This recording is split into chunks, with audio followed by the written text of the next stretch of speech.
Merci beaucoup, Monsieur le Président. I would like to begin my remarks by extending our deepest condolences to the government and people of Turkey following the attack on Istanbul this week. Every lost life is a tragedy, and every terror attack must be strongly condemned. The State of Israel stands shoulder to shoulder with the many countries confronting the evil of terrorism. This fifth biennial review of the global counter-terrorism strategy is an important resolution that will affect all states and all people.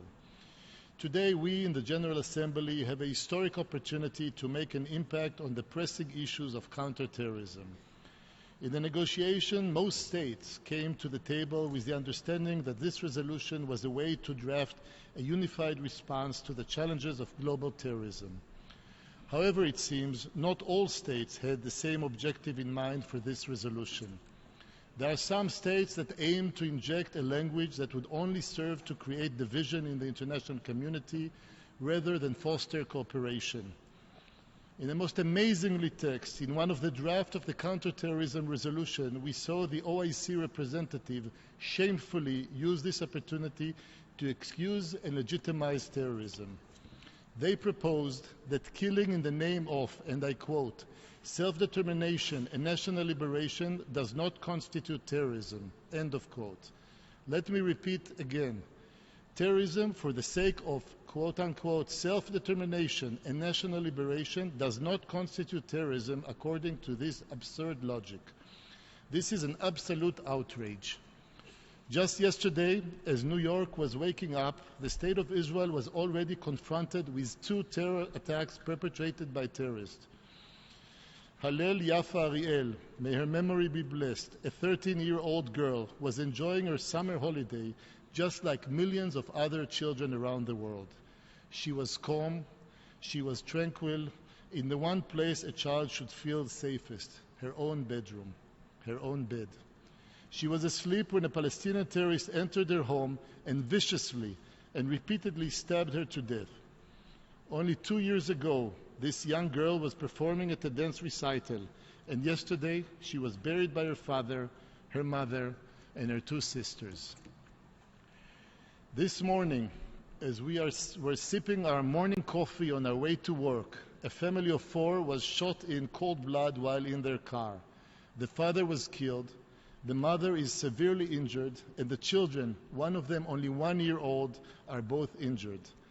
And now, 9 children are in a grave danger of becoming orphans from both parents.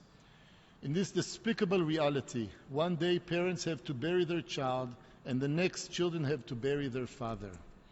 Let me ask you, do these murders not constitute terrorism? Do these attackers not constitute as terrorists? Does Hallel Yaffa, may her memory be blessed, life matter any less than any other of those in Paris, Brussels, Istanbul, or Orlando? Is there no limit to the audacity of those trying to score cheap political points at the United Nations? Mr. President, the United Nations must decide if it wants to be a relevant actor in facing the challenges that terrorism poses in the 21st century. Or does it want to cave in to narrow political interests of some states? It is unacceptable for there to be one definition of terrorism for the international community and another definition for my country. This sort of double standard would surely not be tolerated against any other country or in any other country. As a unified group, it is imperative that we all act decisively in order to combat terrorism wherever it is. Staying silent or getting distracted over politics or resolution will achieve exactly the opposite and embolden our enemies. As we speak, terrorist groups like Daesh, Hezbollah, Hamas, Boko Haram, and others are distorting justice in the name of skewed ideology in order to justify the murder of innocent people. These groups continue to make a mockery of the values and principles that this institution holds so dear. They celebrate and glorify terror against civilians. They prey on people's insecurities and are willing to use the most violent and brutal of tactics to achieve their goals. Global terrorism is a disease, Mr. President, that intimidates our families, uproots our communities, and threatens all nation states. And in the face of increasing globalization, the challenges have become more steadfast. Today it is easier than ever for an average person to become radicalized. All it takes to major in terrorism 101 is an internet, a smartphone, and a YouTube account. By 2015, more than 30,000 foreign fighters have fled their countries and homes all over the world to join Daesh and their likes in Iraq. They are inspired by manipulative leadership, vile images and propaganda meant to incite. The United Nations must take further action against this growing threat. We can no longer be satisfied with watered-down resolutions negotiated to reach lowest common ground. If we want to develop an effective counter-terrorism strategy, we need to make sure we address the real issues at stake. We need a strategy that unites rather than divides, but also one that is able to promote concrete steps on the ground. Israel has always called for a balanced implementation of all four pillars, but unfortunately we see attempts to destroy this balance.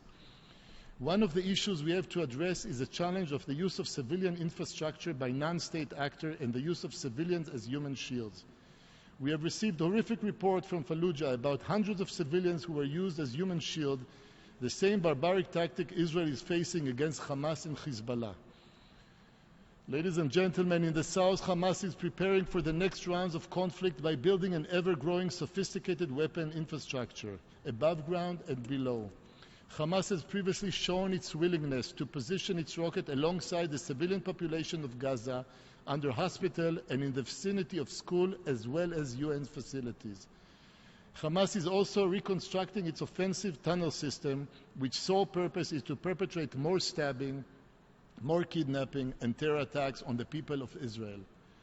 While Israelis live under the shadow of threat from Hamas in the south, they also see the dark cloud of Hezbollah in the north. As we approach 10 years since the second Lebanon war with Hezbollah, the situation has not gotten better, it has gotten worse. Hezbollah has transformed villages in southern Lebanon into terror outposts and military infrastructure. Before 2006, Hezbollah had 15,000 rockets, and today they have amassed more than 130,000 rockets. Which of your countries has more than 130,000 rockets? Hezbollah has them. The situation is so grave that in some villages there are even more rockets stationed than houses. Mr. President, wherever there is terror, there is Iran. Iran backs and supports Hezbollah operation and activities. This path of funding is no secret, and Hezbollah officials don't even intend to hide their footprints. Just recently, Hezbollah Secretary General Hassan Nasrallah said, and I quote, "Hezbollah's budget and funds come directly from the Islamic Republic of Iran, and as long as Iran has money, we will have money." End of quote. Mr. President, when states create and fund vicious networks that incite and inspire terror, we must come together to form an even stronger counter-terrorism network. It is our duty as member states to eradicate one of the main factors that lead to terrorism, which is the worldwide incitement and indoctrination delivered by political, religious, communal, and social leaders. We regret that the strategy does not address the incitement to terror and glorification of martyrdom by political leaders and religious leaders, which is a key issue if we really want to eradicate terrorism. Real leaders should emphasize to our children and youth the sanctity of life, not the glorification of death. Our teaching should promote an education that preaches peace instead of hate, that preaches tolerance instead of violence, and mutual understanding instead of martyrdom. Mr. President, if we fail in this strategy to fight these distorting extremist narratives and networks, we simply open the door to more terror. Thank you. I thank the distinguished representative of the State of Israel,